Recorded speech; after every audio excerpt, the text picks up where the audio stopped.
Apa pentingnya ilmu? Sampai Al-Imam Asy-Syafi'i pernah mengatakan, man arada dunya fa'alaihi bil ilmi.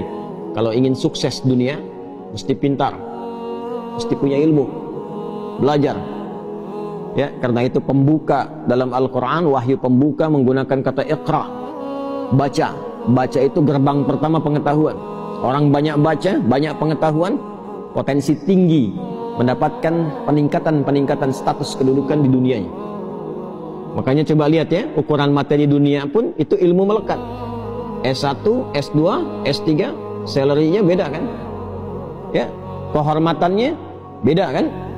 Nah, jadi kalau ingin meningkat dunia, kata Imam Asy-Syafi'i, tingkatkan pengetahuan dan belajarnya sampai paham. Jangan cuma datang, duduk paling belakang, nggak nanya, ya, terus ujian minjem catatan teman sehari sebelumnya.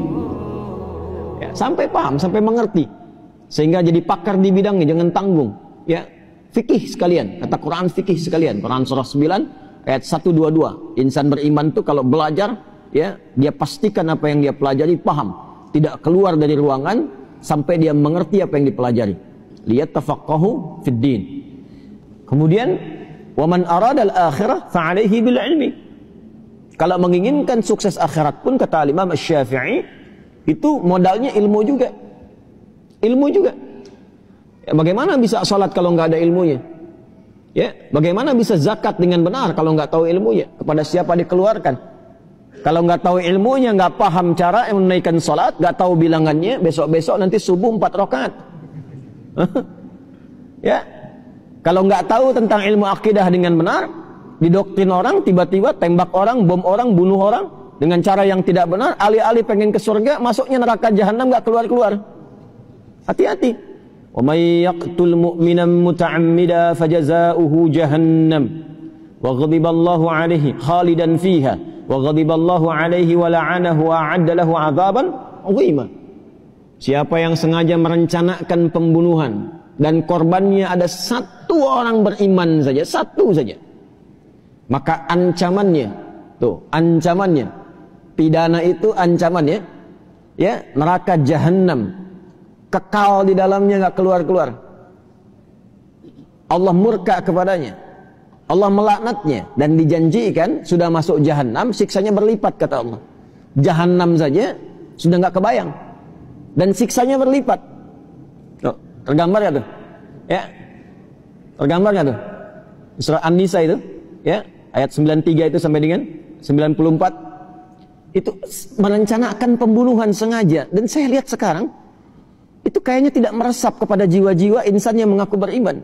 Hampir tiap hari kelihatan tuh, terdengar, terbaca peristiwa-peristiwa yang sampai saking mudahnya menghilangkan nyawa padahal ancamannya tinggi. Ya. Bagaimana kalau bukan beriman? Faka'annama qatalan nasa jami'a. Hati-hati.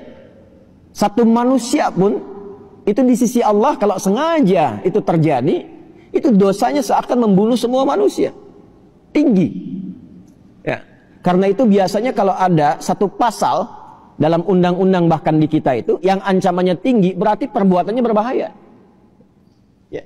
Coba lihat narkoba itu kan, terorisme dan macam-macam yang lainnya, ancaman pidananya tinggi kan, hukuman mati atau bahkan seumur hidup. Intinya ingin menunjukkan ada perbuatan yang sangat berbahaya, jangan dilakukan. Ya, nah itu sebetulnya sudah fitrah kehidupan. Al-Quran membawa fitrah yang sama, kenapa disoal?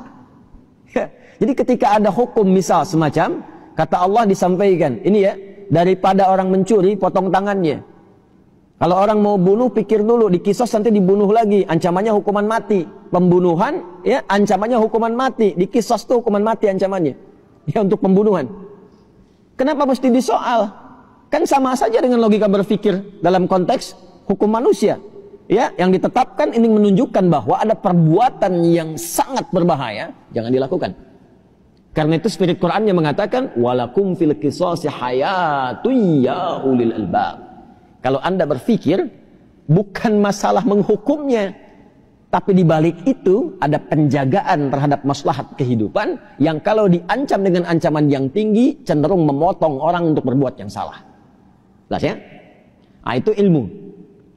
Karena itu saking tingginya ilmu, hal pertama yang diberikan kepada Adam alaihissalam sebelum turun ke bumi itu bukan harta, bukan kedudukan, tapi ilmu.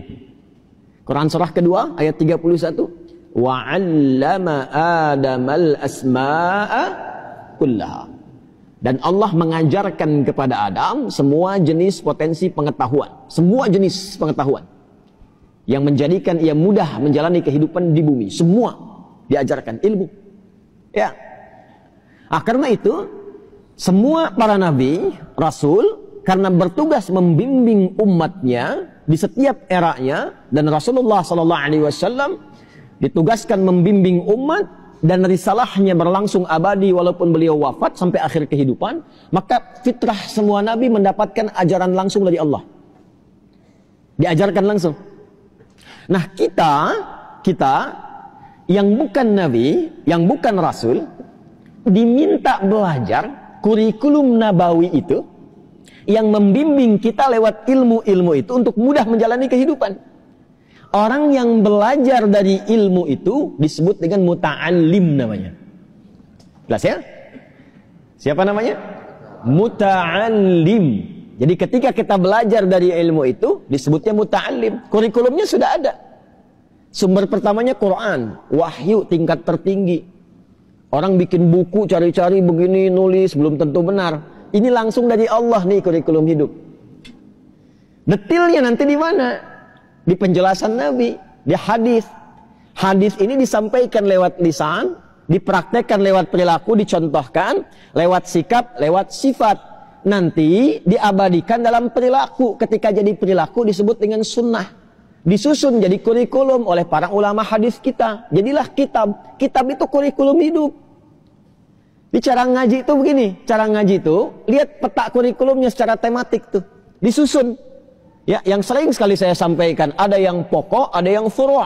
Yang pokok tuh kayak kita toharah, apapun Anda profesinya, mau pejabat, mau diplomat, birokrat, mau rakyat biasa, mau guru, pengajar, teknokrat, arsitek, tetap wudu kan? Ya, tetap sholat kan? Ya kan? Puasa juga kan? Nah, itu yang pokok namanya. Nanti disusun babnya apa saja. Bab menjaga iman, kitabul iman. Ada ayatnya, ada hadisnya.